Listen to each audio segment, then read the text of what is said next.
¿Cómo se encuentran? Así es, bendecidos, ¿verdad?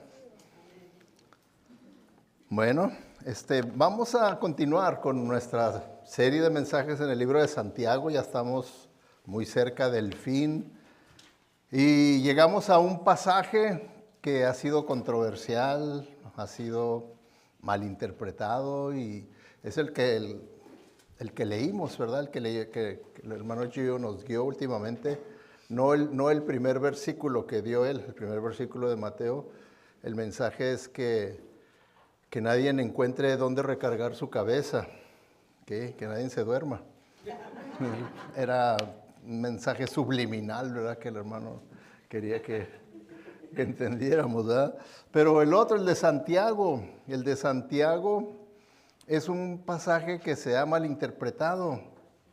Entonces, la mayoría de muchas iglesias usan ese pasaje como la fórmula para que una persona que está enferma físicamente pueda encontrar la sanidad divina. Y si dicen, si tú sigues estos pasos que dice aquí en este pasaje, tú vas a encontrar la sanidad divina. Ahora, hermanos, yo estoy seguro que ustedes lo saben porque han escuchado ya muchos mensajes sobre la sanidad y todo, que en la Biblia no nos da una fórmula para encontrar la sanidad en una enfermedad. Yo tengo, ustedes nomás imagínense cuántos años tengo estudiando la Biblia. Sí, ya tengo más de 30 años de pastor aquí, más de 40 años que salí del seminario, y yo nunca he encontrado esa fórmula. Si hubiera una fórmula para que si dijéramos paso número 1, paso número 2, paso número 3, sano. Si hubiera esa fórmula, ¿creen ustedes que no la hubiera yo ya seguido? Con la enfermedad que tengo, ¿no creen ustedes que lo hubiera ya seguido? Claro que sí, no sería, hasta diría, ay, pues no, yo siempre la rechacé esa fórmula, pero ahora sí la voy a usar porque ahora sí me conviene. No hay tal cosa. Voy a explicarles este versículo, este pasaje en su contexto, pero a la misma vez quiero aclarar que no es que yo no crea en sanidad divina. Claro que sí, el Señor tiene el poder para sanar, Él puede sanar y Él quiere que como hijos nosotros podamos ir a Él con toda confianza y decirle, Señor, sáname. Yo lo hago, ¿sí? Pero estoy consciente que el que tiene la última palabra es Él, no soy yo. Hoy en día muchas iglesias dicen, no, tu fe, tú tienes que reclamar. Tú reclama y dile, tú, Señor, prometiste aquí en la Biblia, dices que esto y esto y esto, y yo lo creo y por lo tanto reclamo mi sanidad. Entonces ya Dios se hace nuestro siervo.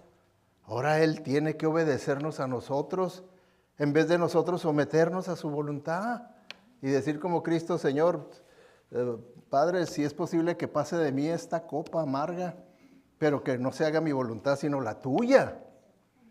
Así yo le digo al Señor, ¿verdad? Señor, tú sabes que mi deseo es que me sanes, pero tú tienes tu voluntad y eso es uno de los misterios de la Biblia. ¿Por qué el Señor sana a unos y a otros no? ¿Por qué? ¿Por qué algunos que son criminales, malvados y todo, están en buena salud? Y otros que están sirviendo al Señor como misioneros y andan sacrificando sus vidas y esto y lo otro y enferman. ¿Por qué? Pues son cosas que en realidad nosotros no sabemos por qué. Dios en su soberanía, Él sabe, ¿verdad?, lo que permite que venga a nuestras vidas y tiene propósitos. Eso sí sabemos que Él tiene sus propósitos. Entonces, llegamos a este pasaje, lo he titulado El poder de la oración, pero como les digo, vamos a ver el verdadero significado de este pasaje y no como le han puesto que es, como quien dice, la clave, he visto así en diferentes iglesias, la clave para establecer un ministerio de sanidad. Y ponen este pasaje, ¿okay? Dice, aquí tenemos la clave, aquí tenemos los pasos para establecer un ministerio de sanidad. Y entonces vamos a preparar, hermanos, para que ellos estén preparados y sepan cómo seguir los pasos con fe y puedan sanar a los enfermos. Ahora pues vamos a ver si verdaderamente este pasaje dice eso. Pero para poder saber, nosotros tenemos que tener de cada pasaje que estudiamos la interpretación correcta, ¿verdad? La interpretación correcta. Y para tener la interpretación correcta, yo tengo que conocer el contexto del pasaje, ¿ok? Para poder tener la interpretación correcta. ¿Qué es el contexto? El contexto es el entorno de pensamiento en el que se encuentra contenido un pasaje determinado, ¿ok? Ahora, de una manera más sencilla, el contexto son las circunstancias en las que se dice algo. ¿Qué circunstancias había cuando Santiago dijo y escribió lo que escribió? ¿Okay? Eso es. O sea que si yo quiero interpretar correctamente ese pasaje, yo debo de transportarme al pasado, más de 2000 años atrás, y entrar ahí en el ambiente de Santiago y ver qué estaba pasando en ese tiempo, qué estaba pasando en la iglesia, qué estaba pasando en la sociedad. Tengo la interpretación correcta, eso es lo que se le llama la regla histórica de interpretación. Tengo que saber qué historia, la historia de ese tiempo. Y luego está la regla gramatical. Tengo también que entender cómo se usaban las palabras en aquel tiempo. Es por eso que estudiamos, ¿verdad? Los que estudiamos la Biblia en seminario, tenemos que estudiar las palabras en el original del Antiguo Testamento, que eran en hebreo, del Nuevo Testamento, que eran en griego. Tenemos que estudiar eso.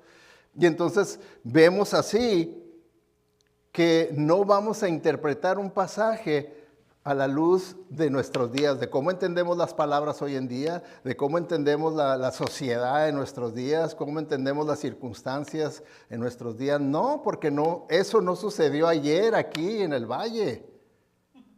Eso sucedió hace más de 2000 años atrás, allá en otra área geográfica. Entonces tenemos que trasladarnos al pasado. Y una vez que nos trasladamos al pasado, y usamos las reglas de interpretación y lo interpretamos correctamente, entonces ahora sí podemos venirnos al presente y hacer una aplicación para nuestra vida. Una aplicación para nuestra vida. ¿Sí ven la diferencia entre la interpretación y la aplicación? Porque si yo no interpreto correctamente un pasaje, lo voy a aplicar incorrectamente también. Como era lo que les estaba dando el ejemplo, cómo aplican, al interpretar incorrectamente este pasaje, lo aplican incorrectamente. La fórmula para ser sanado de una enfermedad. ¿Se fijan la aplicación? Que no está de acuerdo. ¿Por qué? Porque no se hizo una interpretación correcta del pasaje. La interpretación viene siendo como el que yo llegue a entender ese pasaje. Si yo ya lo llego a entender porque me trasladé al pasado y vi exactamente todas las circunstancias de que estaban pasando, el entorno, y lo pude entender, ¿verdad? ¿Qué es lo que estaba pasando? Y ahora yo lo entiendo, entonces yo ya lo puedo aplicar correctamente a mi vida o a la vida de alguien más. Lo puedo aplicar, ¿ok? Entonces, eso es lo que es el contexto. Y entonces lo que hemos estado viendo en el libro de Santiago es importante, ¿verdad? Ustedes han seguido tal vez los mensajes y yo he ido capítulo por capítulo, versículo por versículo, para que así podamos continuar en el contexto, ¿no? En el contexto podamos continuar. Y sabemos, ¿verdad? Que Santiago está dirigiéndose a los hermanos que estaban experimentando toda clase de persecución. ¿Sí se acuerdan que vimos eso? Okay. Principalmente eran judíos, principalmente eran judíos que estaban sufriendo persecución, y la persecución pues venía de parte de los líderes judíos, fariseos, saduceos, escribas, sacerdotes, ancianos, de todos los que eran líderes. De parte de ellos venía la persecución. ¿Okay? Por eso luego cuando vimos en el versículo 1 de Santiago 1, dice a las 12 tribus esparcidas entre las naciones, que eso fue lo que sucedió en el libro de Hechos, cuando vino esa gran persecución contra la iglesia, se esparcieron, se fueron a otros lados los cristianos. Y entonces ahora Santiago les escribe a ellos, porque la persecución continuaba. Donde quiera que iban, había judíos, y ellos eran perseguidos por los judíos, eran perseguidos por los gentiles. Ahora, gentiles no quiere decir que era gente muy gentil, muy buena, ¿no? Gentil quiere decir nada más no judío. ¿Okay? Entonces eran como nosotros, somos gentiles, no judíos. Entonces, ellos eran perseguidos por los judíos, por los no judíos, los gentiles, y si se acuerdan ustedes en el capítulo 5, vimos al principio, que hasta por falsos creyentes que había en la iglesia, los ricos, falsos creyentes, ¿se acuerdan?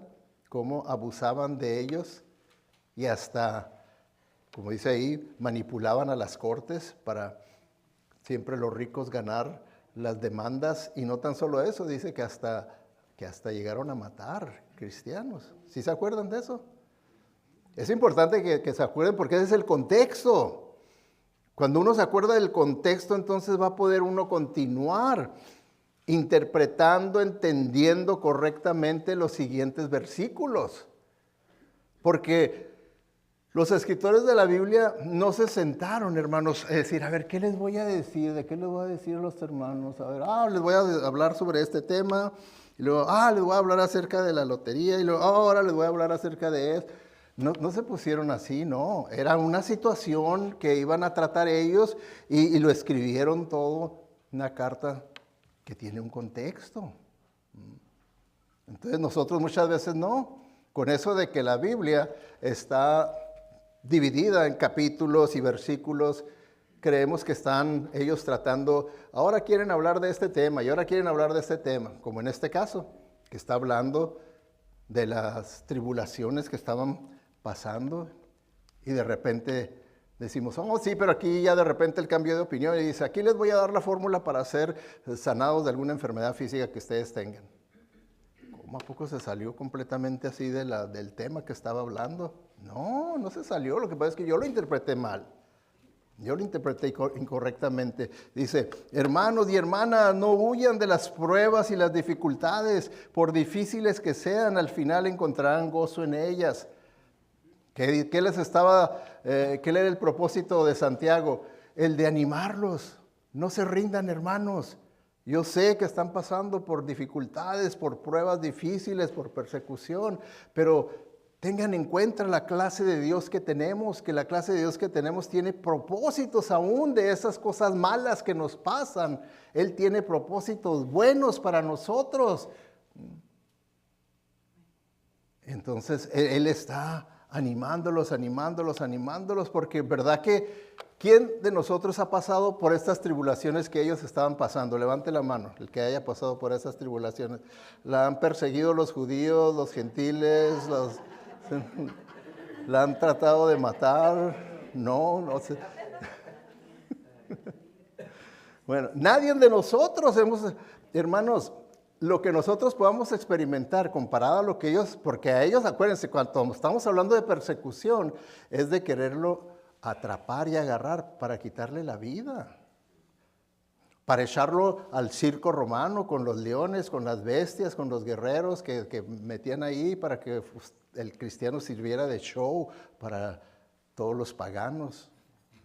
¿Quién de nosotros ha experimentado eso? Ni lo experimentaremos, lo más seguro. Entonces tenemos que entender el contexto de ellos para que podamos entender el por qué Santiago les está escribiendo y les está diciendo, hermanos, yo sé que que esto es difícil y que a veces puede ser que hasta lleguemos a dudar de la bondad de Dios y tantas cosas, ¿verdad? Y por eso les dice, bienaventurado en el capítulo 1, versículo 12, bienaventurado el hombre que persevera bajo la prueba. Está diciéndoles, hermanos, estamos sufriendo una prueba grande, pero si nosotros nos mantenemos firmes y perseveramos, vamos a ser bienaventurados. ¿Qué quiere decir bienaventurado? Quiere decir que vamos a experimentar el gozo del Señor en nuestra vida, a pesar de las circunstancias adversas que estemos experimentando, el gozo va a ser del Señor. Yo voy a continuar experimentando el gozo del Señor. Por eso les dice ya en el capítulo 5, que comenzamos a ver la semana pasada, por tanto, hermanos, tengan paciencia hasta la venida del Señor. Tengan paciencia. ¿Se acuerdan que vimos esa? Paciencia en medio del sufrimiento, donde les pone ejemplos. ¿Se acuerdan ustedes los 3 ejemplos de paciencia que dijo? ¿Quién era el primer ejemplo que puso de paciencia? ¿El qué? ¿El qué? El agricultor. ¿Okay? El agricultor. Y luego el segundo ejemplo, ¿qué dijo? Los profetas. ¿Y el tercero? Job. ¿Okay? Entonces está Santiago, ¿verdad? Usando todos los recursos bíblicos posibles para tratar de animarlos, ¿verdad? De que no se rindan, manténganse firmes. Sí, las pruebas, las tribulaciones son duras, pero es más poderoso el Señor que las pruebas y las tribulaciones. Yo sé que ustedes mismos con sus propios recursos humanos van a fracasar, pero como cristianos todo lo podemos en Cristo que nos fortalece. Entonces Él está animándolos, les dice, esperen en el Señor, manténganse con su mirada puesta en el Señor, no en ustedes, no te rindas. El cristiano no debe de rendirse, el cristiano si confía en el Señor es más que vencedor, dice la Escritura, le dice, no te enfoques en las circunstancias, porque si tú te enfocas en las circunstancias te van a vencer. Y cuando las circunstancias te vencen, porque son agobiadoras las circunstancias, entonces uno se rinde. Porque hermanos, cuando nosotros estamos pasando por tribulaciones, nos vamos a rendir, pero de 2 maneras hay nada más. O yo me rindo al Señor, con humildad y me someto a lo que Él quiera traer a mi vida, y yo le continúo adorando, obedeciéndolo, aprendiendo de las lecciones, creciendo espiritualmente, gozándome en el Señor. Ese es un rendimiento bueno, que me rindo ante el Señor. Pero si yo me rindo ante las circunstancias, me van a aplastar. Me van a aplastar. Por eso es que les dicen, no te enfoques en las circunstancias, enfócate en el Señor y no te quejes. Lo vimos, ¿verdad? En el pasaje pasado que estudiamos. No estés quejándote, no te quejes. La queja es el principio de la amargura. Te vas a amargar o te estás amargando cuando estás a queja y queja y queja de tus circunstancias negativas. Dice, aguanta. Santiago está diciéndolo, aguanta. Y todo hazlo para la honra y gloria del Señor. Hazlo, es la manera en la que tú vas a glorificar al Señor. ¿Okay? Entonces, cuando vemos este contexto de lo que Santiago, cómo va ahí, cómo va escribiendo, entonces, con ese entendimiento de lo que estaba pasando allá en esa iglesia, con esos hermanos, tengo que continuar entendiendo lo que sigue, ¿verdad? Eso es continuar con el contexto correcto de interpretación.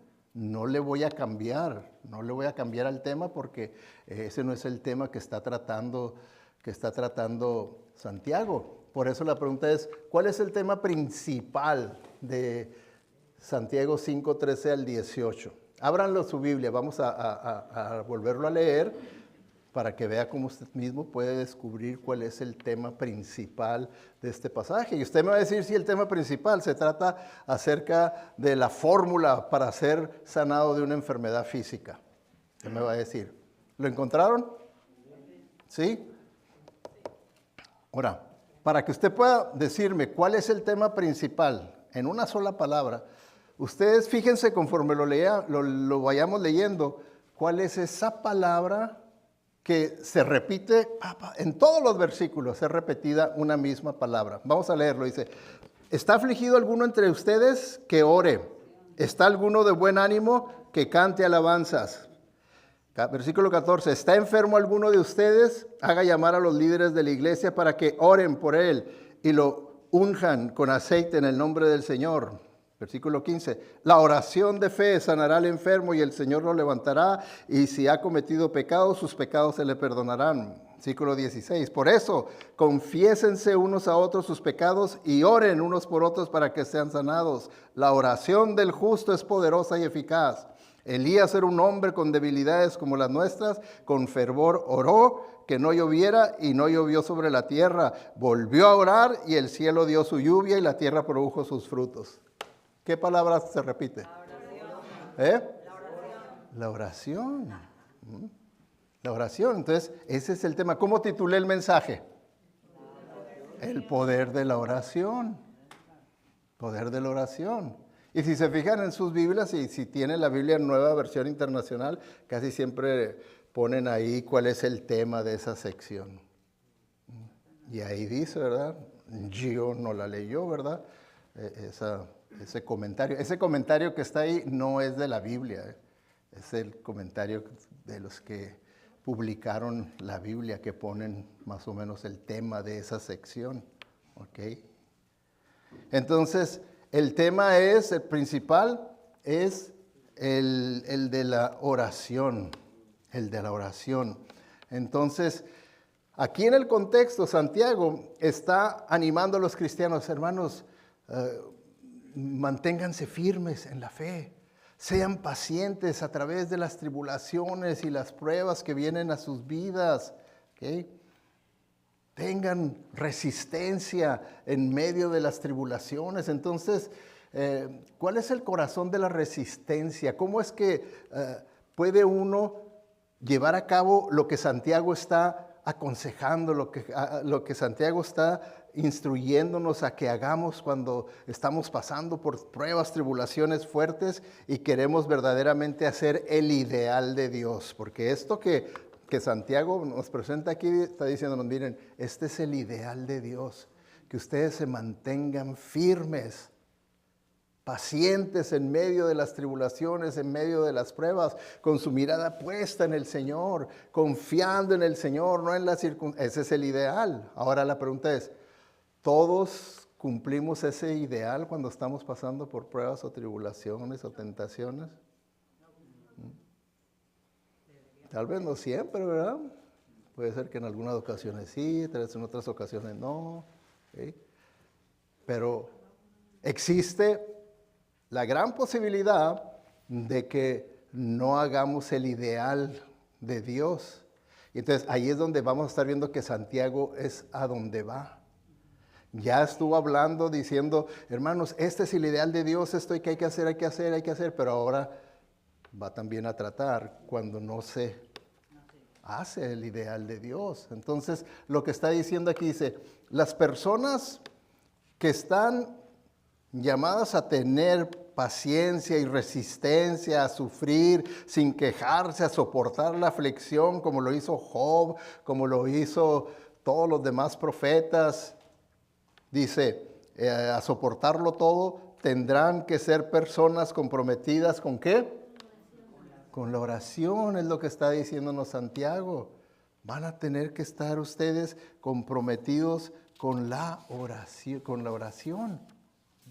Y muchas veces, ¿verdad? Cuando estamos pasando por unas tribulaciones, pruebas tan tremendas, cuando nosotros no vivimos de acuerdo al ideal que nos está enseñando la palabra de Dios y bajamos a otro nivel abajo, muchas veces hasta las personas dicen, no puedo ni orar. No puedo ni orar. Es señal de que no está viviendo en el ideal de Dios. Por eso aquí nos dice, tiene que comprometerse más que nunca en la oración. Ahora que está pasando por estas pruebas, más que nunca. Entonces, Si el tema es la oración, veamos el bosquejo de estos versículos, como lo vamos a ver, aunque pues les advierto, no vamos ni a llegar a la mitad en este mensaje. Vamos a ver del versículo 13, que es la oración y consuelo. ¿Okay? Y luego, en versículos 14 al 15, la oración y la restauración.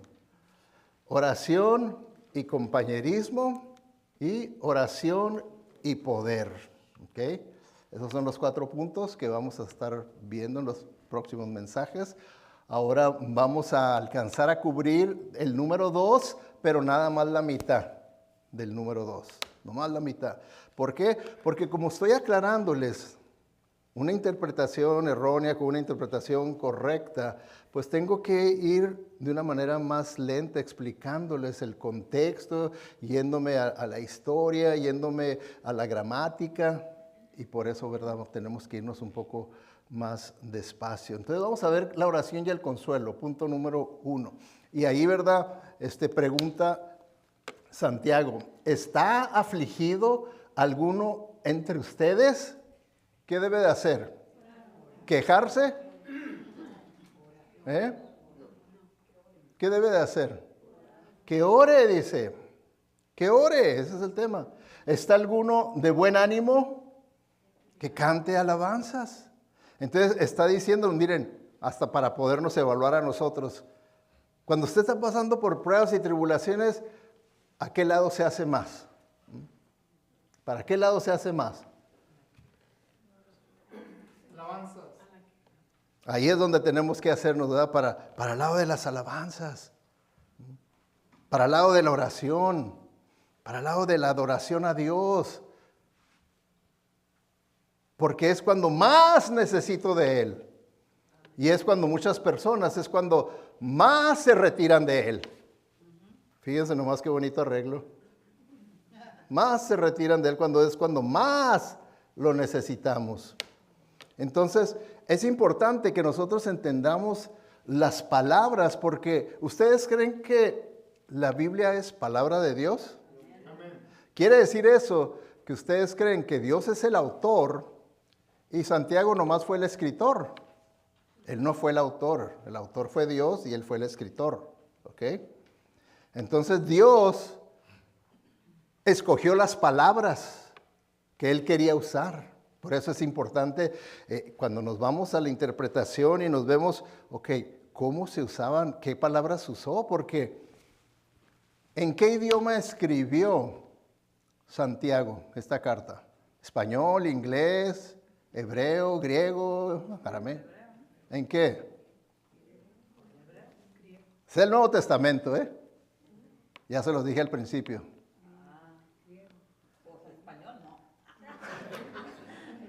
¿Tarahumara? ¿Totoneca? No. Hermanos, miren, el Antiguo Testamento está escrito en hebreo. ¿Ok? La última vez que les digo, en hebreo. El Nuevo Testamento está escrito en griego. En griego. Entonces es por eso que les digo, cuando estamos estudiando algún pasaje del Nuevo Testamento, les digo, la palabra griega, ¿qué les quiero decir? La palabra que usó el escritor original es esta, que es importante que entiendan cuál fue la palabra que usó el escritor original, que escribió en griego, no escribió en español. Por eso lo que tenemos nosotros son las traducciones que eruditos hicieron del griego al español o del griego al inglés, según el idioma en el que tengamos la Biblia, pero ya es una traducción, ¿se fijan? Y que es bien difícil traducir, porque la dificultad que tiene un traductor es que encuentra en el hebreo una palabra que significa muchas cosas, pero tengo que buscar nomás un equivalente, una sola palabra que más o menos equivalga a esa. ¿Verdad que está difícil eso? Y ahorita vamos a ver un ejemplo de eso, ¿verdad? Entonces, aquí, ¿verdad? ¿Está afligido alguno entre ustedes? ¿Qué significa la palabra afligido? Esta palabra la está usando Santiago en el griego, y entonces la palabra afligido es en el griego, Cacopateo. Cacopateo.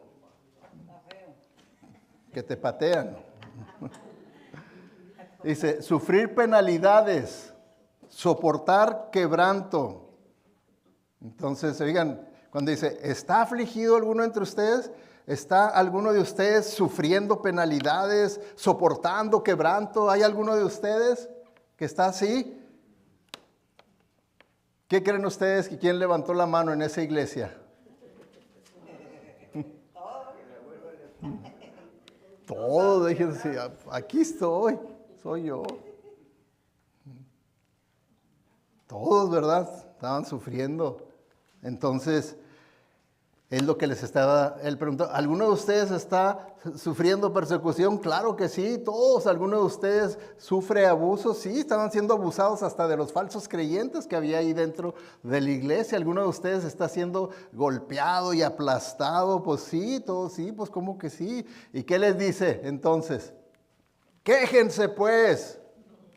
No, les dice, ore, que ore. ¿Para qué? Para que recurra a Dios para recibir consuelo. ¿Sí o no? ¿No creen ustedes que sea una solución bíblica? Que dice, recurra a Dios para recibir consuelo. Por eso Santiago nos dio ya también los ejemplos, dijo, nomás acuérdense de los profetas. Todos ellos lucharon y batallaron, tuvieron grandes tribulaciones y pruebas, ¿verdad? Todos ellos. Y tuvieron que verdaderamente luchar. No hay, por muy fuerte que sea el cristiano espiritualmente, no quiere decir que no se va a entablar una lucha espiritual en su vida cuando vienen pruebas y tribulaciones. Claro que sí, siempre lo va a hacer. Como por ejemplo Jonás. Sabemos, ¿verdad?, las que pasó, las duras que se pasó. ¿No cree usted que habiendo sido tragado por un pez enorme, pierda toda esperanza de vida? Y diga, hasta aquí me ayudó Jehová. Muy bien puede decir eso, pero miren lo que dijo. Dice, cuando en mí desfallecía mi alma, del Señor me acordé. ¿Y qué hizo? Y mi oración llegó hasta ti, hasta tu santo templo. Entonces así también Santiago está diciendo, algunos de ustedes están por desfallecer, están afligidos, están desconsolados, se sienten desolados. Desolar quiere decir que uno ya se siente solo. Yo no tengo nadie conmigo que me ayude. Por eso hay hasta títulos de libros que se llaman ¿Dónde estaba Dios cuando yo sufría? Porque hasta consideran que ni Dios estuvo conmigo. Ni Dios estuvo conmigo. ¿Dónde estaba Dios cuando me pasó esto, cuando mis hijos esto, cuando eso? ¿Dónde estaba Él? A ver, ¿cuál Dios? Entonces, aquí vemos, ¿verdad?, el ejemplo de Jonás. Ahora díganme ustedes, ¿el apóstol Pablo, sufrió el apóstol Pablo? ¿Sí o no? Sí. Porque pues no estoy seguro.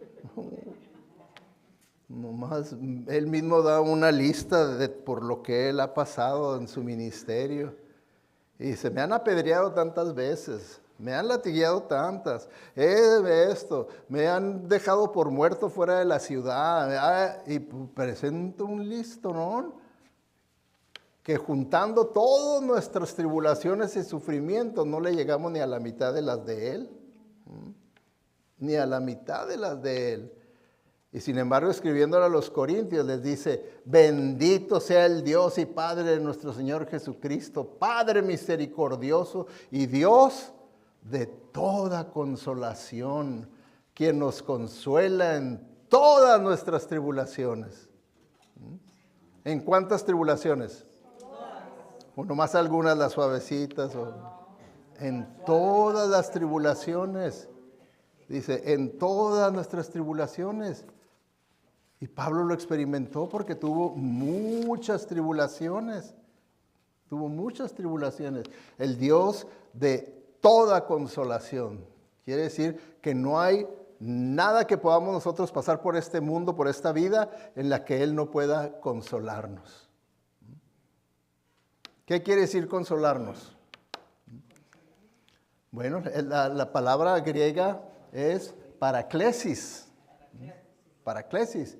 Se refiere principalmente al acto de llamar a alguien a nuestro lado con el propósito de ofrecerle consuelo, ánimo o exhortación. O sea que nosotros le llamamos a Dios. Vamos a Dios en oración llamándole: Señor, necesito de que me des ánimo, que me des exhortación. Exhortación quiere decir, dame consejo. Hazme ver dónde estoy mal, dónde estoy bien, qué es lo que debo de hacer. A eso es a lo que se refiere el consuelo. Ahora, esta palabra, déjenme darles un poco más de entendimiento de acuerdo a cómo la usa el Nuevo Testamento. Dice, en el Nuevo Testamento a menudo se asocia con la obra del Espíritu Santo, a quien se describe como el consolador o ayudador. ¿Okay? Y así es como se le llama. Entonces, cuando yo voy a Dios Padre, entonces Dios Hijo fue el que mandó al Espíritu Santo a que morara en mí, y entonces viene el Espíritu Santo, que es el que nos ministra hoy en día, que es Dios mismo, el Espíritu Santo, tercera persona de la Trinidad, viene a sostenerme, a darme fe, a fortalecerme. Viene. Ahora, ¿lo creemos eso? ¿Verdaderamente lo creemos? ¿O nada más lo vemos como, sí, son ideas muy bonitas, muy inspiradoras, pero pastor, no es realista eso? Cuando uno está pasando por momentos tremendos en la vida, todo eso sale sobrando, todo eso ya no es aplicable a la vida. Ahora hay que confrontar todos estos problemas, hay que confrontarlos con sentido común, con lógica humana, con recursos que uno tiene, con experiencias de la vida que uno tiene. Y así mucha gente prefiere experimentar las pruebas y las tribulaciones en su vida. ¿Okay? En vez de recurrir, como aquí Santiago nos está diciendo, recurre a Dios en oración. Él te puede consolar, Él te puede fortalecer, Él te puede dirigir, Él te puede dar sabiduría, Él te puede aconsejar. Ve a Él, créelo, hazlo por fe, hazlo. Entonces, miren, esta enseñanza que está aquí Santiago presentándonos acerca de la importancia de la oración, el poder de la oración, el que hay que ir al Señor en oración y sobre todo, siempre, pero tenemos que redoblar nuestros esfuerzos en la oración cuando estamos también pasando por momentos muy críticos y difíciles en la vida. ¿Okay? Y no es cuando tenemos que dejar todas las cosas de Dios, como mucha gente deja todas las cosas de Dios porque estoy pasando por momentos difíciles. Para nada. Hay un himno que no le voy a decir, ¿se acuerda usted de ese himno? Porque no es de mis tiempos, ¿verdad? Pero tal vez, ¿verdad? Tal vez lo ha oído o algo. Dice, oh, qué amigo nos es Cristo. ¿Se acuerdan de ese himno algunos de ustedes? ¿Se los canto? No. Miren, se los voy a cantar cuando vea a alguien que se está durmiendo. Entonces se van a levantar con los pelos de punta, se van a levantar. Pero miren fíjense lo que dice ese himno. En ese himno, en un pequeño pedazo de estrofa, porque ese es lo bonito de los himnos, que tienen mucha teología, mucha doctrina muy profunda. Fíjense, dice, oh, qué amigo nos es Cristo. Fíjense. Él llevó nuestro dolor y nos manda que llevemos todo a Dios en oración. Dice, ¿vive el hombre desprovisto de paz, gozo y santo amor?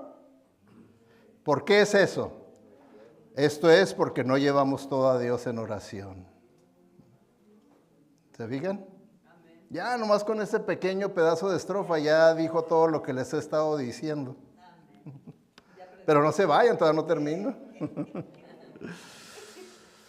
Ok, entonces estamos viendo y entendiendo, ¿verdad?, el contexto de este pasaje, cómo nos está enseñando acerca del poder de la oración cuando estamos pasando por pruebas y tribulaciones y el peligro que existe de que no hagamos el ideal y caigamos en otra etapa, porque hay varias etapas. De caer del ideal podemos pasar a la siguiente etapa o podemos pasar hasta la siguiente etapa, ¿ok? Que es aquí donde Santiago dice, está alguien afligido, ya llegó a esa otra segunda etapa, que no es la ideal de Dios, que la ideal de Dios es que se mantenga firme en la fe, que se mantenga paciente en medio de las tribulaciones, pero puede ser que ya cayó a la otra etapa y se encuentra afligido. Entonces dice, ¿está afligido alguno entre ustedes? Que ore. Pero luego también dice, ¿está alguno de buen ánimo? Esta es la nueva versión internacional. Si usted tiene la Reina Valera, dice, está alegre. Si tiene la nueva versión,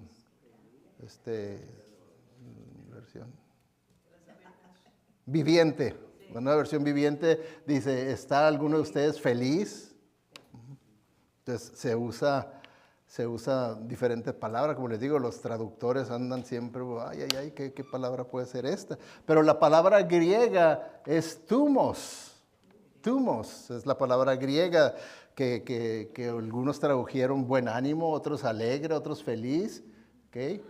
Que significa estar bien de espíritu, tener una actitud feliz, estar bien de espíritu, tener una actitud feliz. Entonces aquí Santiago está comparando, dice, ¿está alguno en la etapa ideal?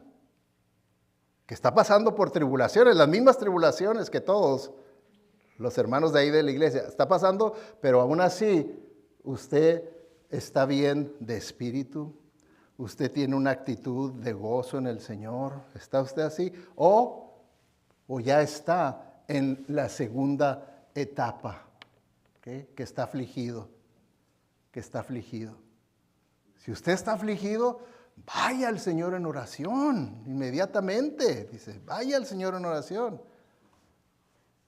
Si usted está de buen ánimo, si está alegre, si está experimentando el gozo del Señor, pues naturalmente que principalmente usted va a estar alabándole al Señor, cantándole y está gozoso. Y entonces aquí hace esa comparación. Entonces, hermanos, hasta aquí es importante que les explique el principal punto interpretativo que quiero que entiendan de esto, ¿verdad?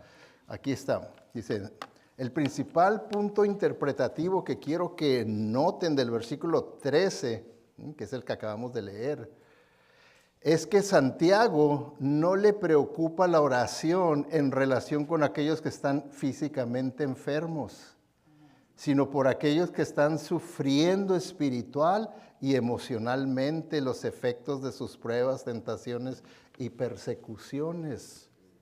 Entonces, cuando alguien dice que este pasaje nos habla acerca de la fórmula para poder encontrar la sanidad divina en nuestras enfermedades físicas, no es eso lo que Santiago está diciendo. Como una vez más repito, y yo no estoy diciendo que yo no creo en la sanidad divina, no, pero lo que yo creo es que debemos de interpretar correctamente bien lo que dice la Biblia. Y aquí, ¿verdad?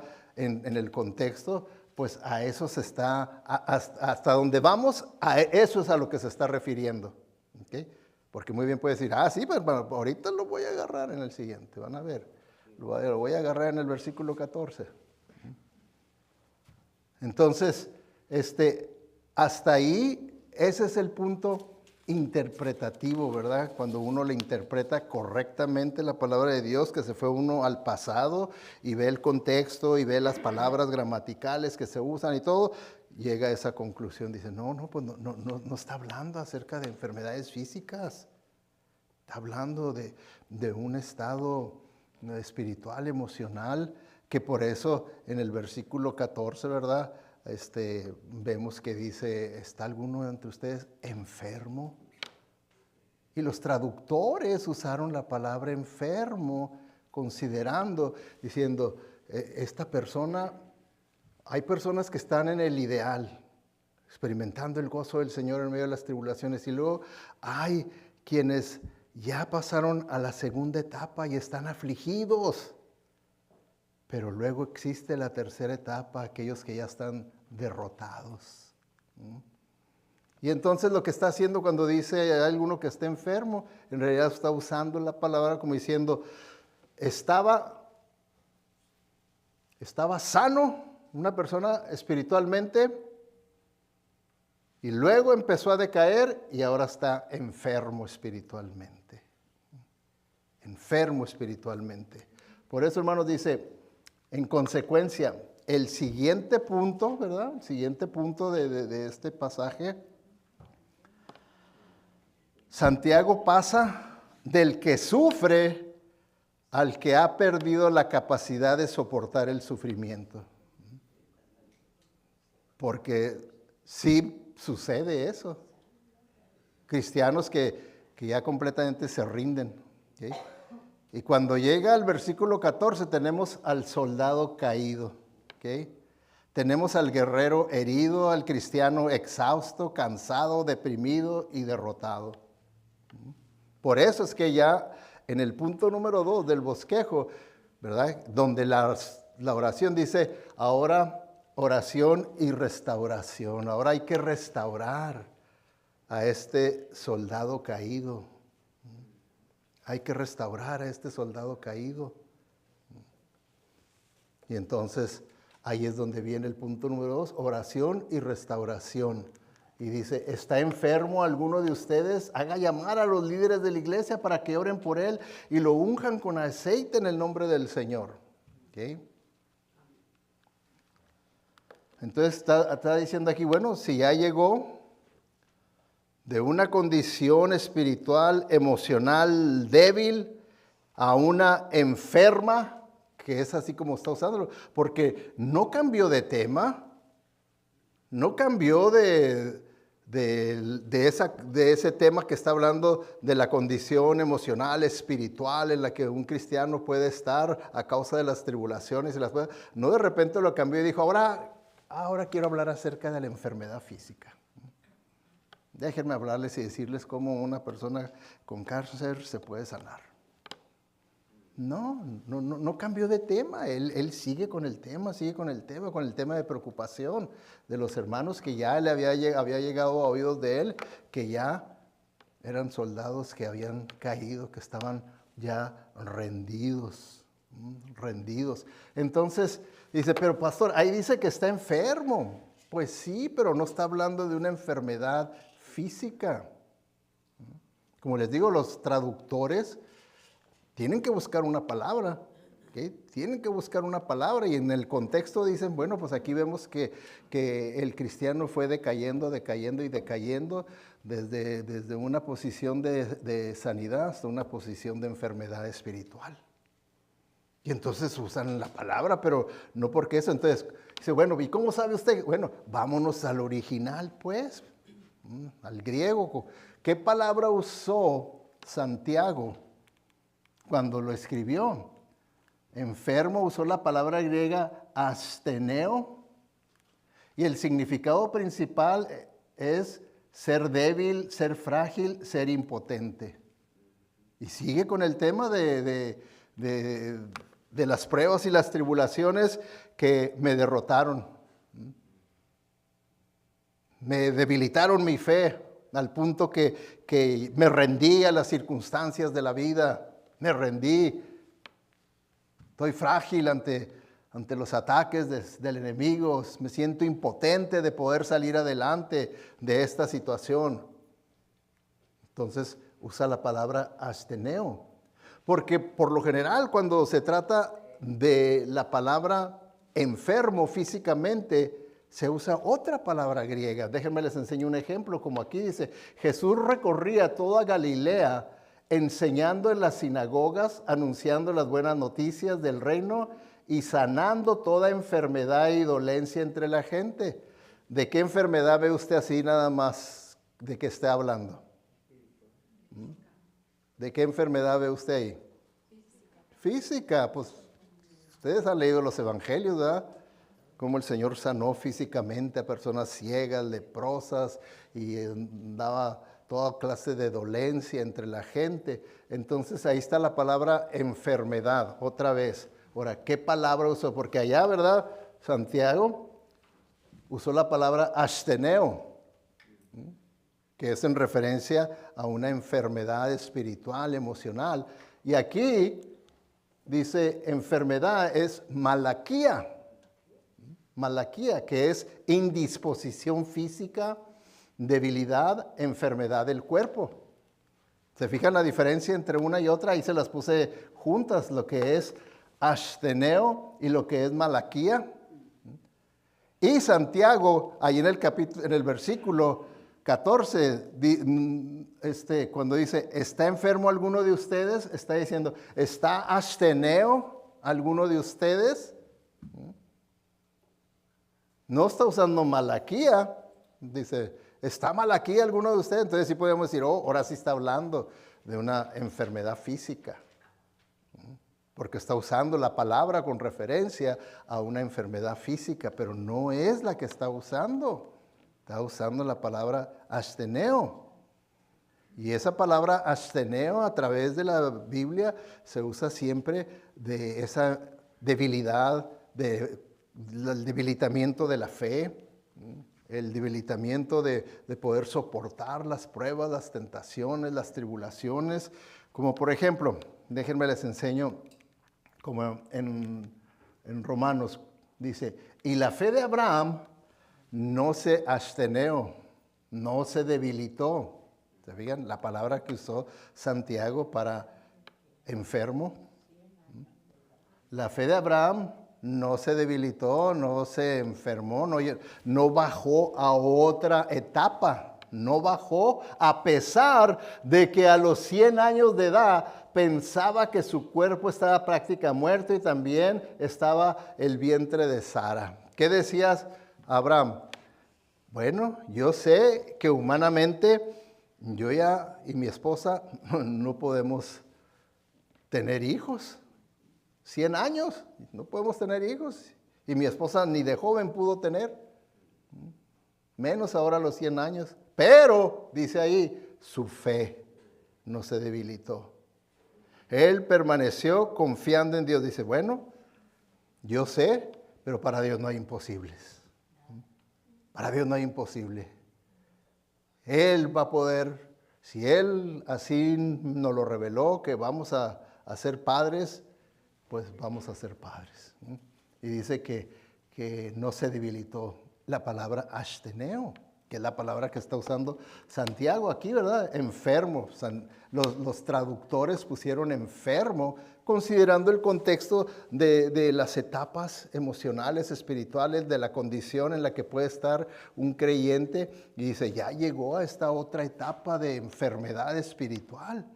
Y entonces ellos, al buscar una sola palabra que diga eso, porque ellos, los traductores, no podían poner, enfermo, aquí nos estamos refiriendo a estar débil emocionalmente, espiritualmente, a estar frágil, a ser impotente para poder soportar las pruebas. No podían poner toda esa explicación, porque es una traducción literal, palabra por palabra. Entonces ahí es donde entra el estudio de la palabra, la explicación, la predicación. Por eso es que el Señor ha puesto maestros, pastores, para que puedan explicar y enseñar estas cosas. Pero tenemos que interpretar correctamente la Biblia. Tenemos que interpretarla correctamente y no nomás querer que diga lo que yo quiero que diga. Entonces, aquí vemos eso. Bueno, dice otro ejemplo, ¿verdad? En Romanos 14:1. Dice, acepte a otros creyentes que son débiles. ¿Ok? ¿Débiles en dónde? En la fe. Entonces usa la palabra asteneo. ¿Por qué? Porque se está refiriendo a una debilidad espiritual, una debilidad emocional. Y no discuta con ellos sobre lo que creen que es correcto o incorrecto. ¿Qué dice? Hermanos, tengan tolerancia unos con otros.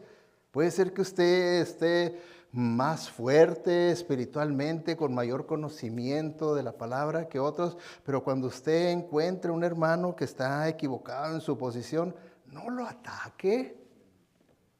No lo ataque, dice. No. Entonces, la palabra es un ejemplo para que vean cómo se usa la palabra asteneo, de debilidad de fe. Y es la palabra que usó Santiago cuando pregunta, ¿hay alguno entre ustedes enfermo, asteneo, débil en la fe ya, que ya cayó a esa otra etapa? ¿Sí? ¿Hay alguno que esté así? Entonces, eso es lo que Santiago usó. Los traductores usaron la palabra enfermo, usando la palabra original asteneo, que significa estar débil, frágil, impotente, emocional, espiritualmente. También en 1 Corintios 8:9 dice, ten cuidado, sin embargo, de que el ejercicio de vuestra libertad no se convierta en piedra de tropiezo para los débiles. Asteneo, otra vez, la misma palabra que usó Santiago y que los traductores tradujeron enfermo, pero que ese es el significado principal, ¿verdad? De una condición espiritual, emocional, de esa condición. Entonces podemos decir, ¿verdad?, que en este punto de la oración y la restauración, donde pregunta, ¿está enfermo alguno de ustedes?, pudiera muy bien decir, porque se usa la palabra asteneo, ¿hay alguno entre ustedes débil, frágil e impotente espiritualmente? ¿Se fijan?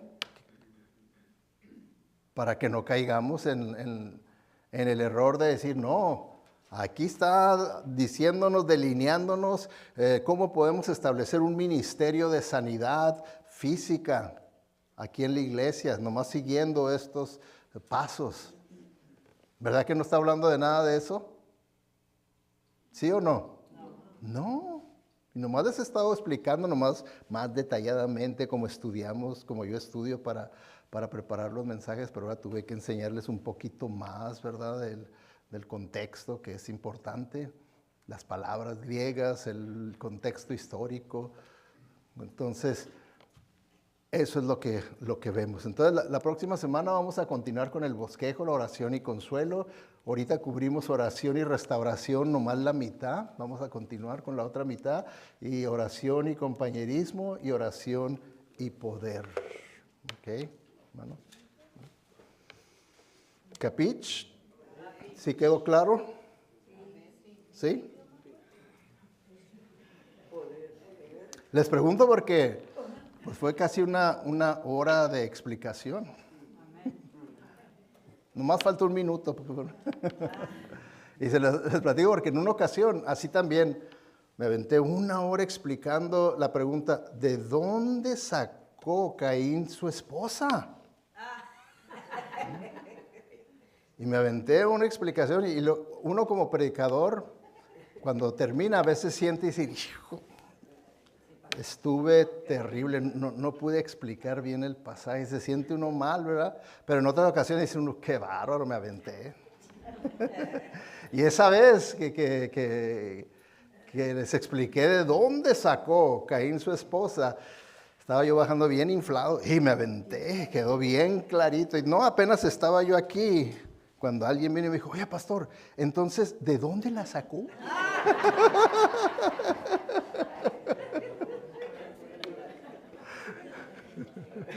¿De dónde las.? No, hermanos. Me desinfló completamente.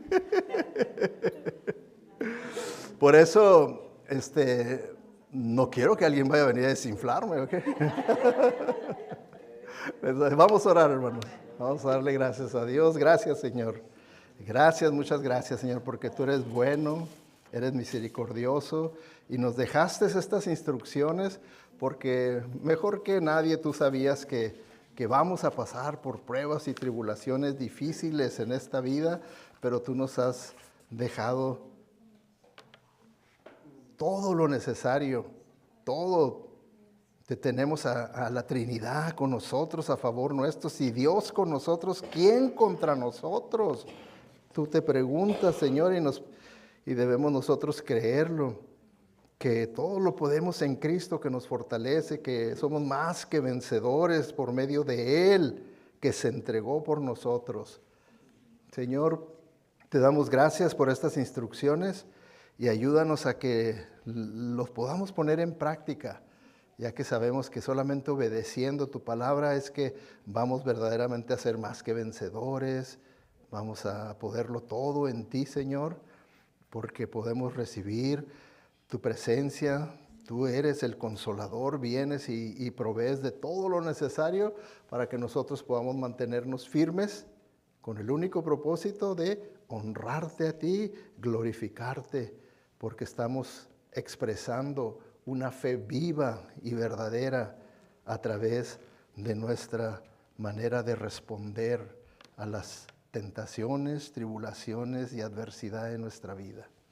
Gracias pues, Señor, y te pedimos que todo esto se haga una realidad en nuestras vidas, porque sabemos que sí, entre nosotros podemos estar en la etapa ideal o en la segunda etapa o hasta en la tercera etapa de ser el soldado vencido, caído.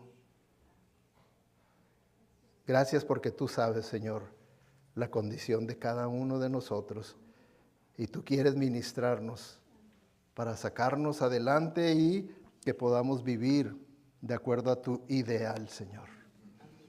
En el nombre de Cristo Jesús y buscando únicamente que traigamos honra y gloria a tu nombre, te lo pedimos. Amén.